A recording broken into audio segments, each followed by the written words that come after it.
let's talk about something that doesn't get enough attention: Anthony Davis's game. Now, we all remember the bubble season, right? It was the year where AD was on another level. I mean, this guy was pulling off moves that left us all in awe: turnaround, fadeaway threes, blocks, dunks, you name it. But here's the kicker: since that historic run, his game hasn't quite looked the same, especially when it comes to his shooting. And get this, there's a reason behind it, and we might just have the answer today. Stick around, because what I'm about to break down might just change how you see Davis and the Lakers' future. In the 2020 NBA bubble, Anthony Davis was the player to watch. It wasn't just Lakers fans hyping him up. Basketball enthusiasts across the globe couldn't deny it. AD was an absolute beast. The Lakers dominated the league all season long, and Davis was arguably the most critical part of that success. Sure, LeBron took home the Finals MVP, but ask any hardcore fan and they'll tell you, AD deserved to be in that conversation. During that bubble run, Davis was lights out. He wasn't just hitting shots. He was draining turnaround fadeaway threes like it was a casual jumper. And this wasn't just a lucky streak. He was hitting these shots over top defenders like Nikola Jokic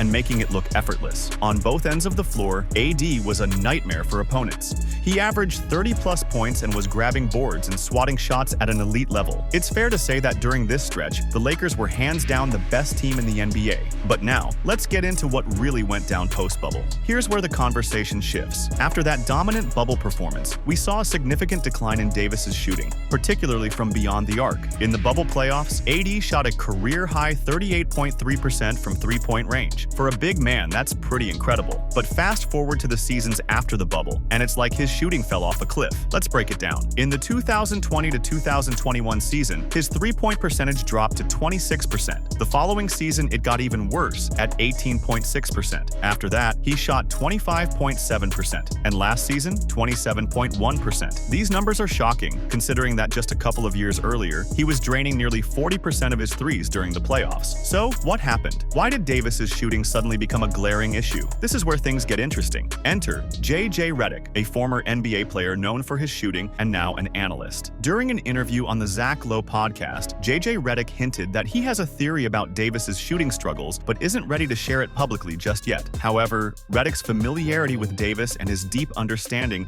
of shooting mechanics makes you think, could he really be the one to help AD rediscover his shot? JJvsAD spent his entire career mastering the art of shooting. His ability to break down shooting techniques and mechanics is elite. Redick could very well be the answer to unlocking Davis's potential once again. But here's the thing. Davis isn't your typical stretch 4 or stretch 5 player. His natural game thrives within 15 feet of the basket, but if he could just stretch that range to be respectable from 3, it would open up a whole new level of versatility for both him and the Lakers. Now, let's talk about Davis's desire to play more minutes at the 4 rather than the 5. He's made it clear that he's not against playing the center position, but he wants more time at the 4. That's fine in theory, but here's the issue. To be effective as a power forward in today's NBA, you need to be able to space the floor.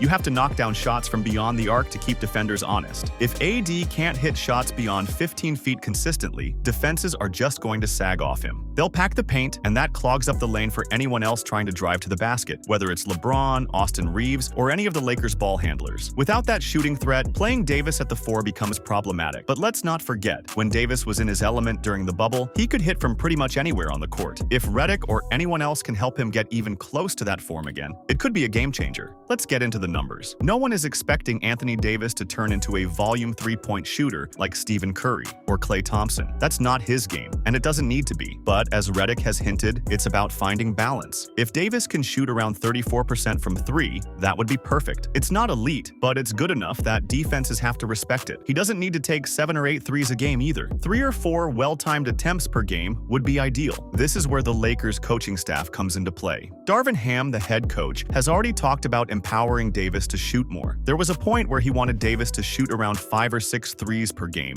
which in theory sounds great. The goal is to build Davis's confidence back up, but let's be real. No one wants to see him jacking up that many threes when he's more efficient inside. What the Lakers need is a smart approach. Let Davis take his shots when he's open and in rhythm, but don't force it. The key is to maximize his strengths, getting those high percentage shots near the basket while keeping defenses on their toes with the occasional three. If Anthony Davis can get back to being a respectable shooter from beyond the arc, it completely changes the Lakers' dynamic. Imagine Davis playing the four alongside a traditional center like Jackson Hayes or Christian Wood. Suddenly, the floor opens up for the Lakers' perimeter players to slash and create, and it also makes Davis a more lethal option in pick-and-pop situations. Plus, it's not just about offense. On defense, having Davis at the four allows him to roam and provide help-side defense. We know how dominant he can be as a rim protector, but if he's not constantly banging with opposing centers, he can conserve energy and be even more disruptive defensively. This is the big question. Can Redick help fix Anthony Davis's shooting? Redick has the basketball IQ, experience, and knowledge of shooting mechanics to make a difference. He's already hinted at having some insights into what's gone wrong with Davis's shot. Now, don't get me wrong, no one is expecting Davis to suddenly become a 40% shooter from three. But if Redick can help him regain some consistency and confidence, even a modest improvement could make a huge impact. The question is, will Davis put in the work to make that improvement happen? We've seen flashes of it before, and if anyone can help him tap back into that, it's someone like Redick. If Davis can improve his outside shooting, the Lakers are instantly a more dangerous team. A resurgent Anthony Davis, paired with LeBron James and the right supporting cast, could elevate the Lakers back into serious title contention. But it all hinges on Davis's ability to stretch the floor. The Lakers' season might just come down to how well they can get Davis to find his rhythm again from three. If Redick's theory is correct, and he can unlock that side of AD's game, the entire league better watch out. Alright, that's it for today's breakdown. What do you think? Can Redick be the one to help AD fix his shot? Or do you think Davis should focus on what he does best, dominating inside? Let me know your thoughts in the comments below.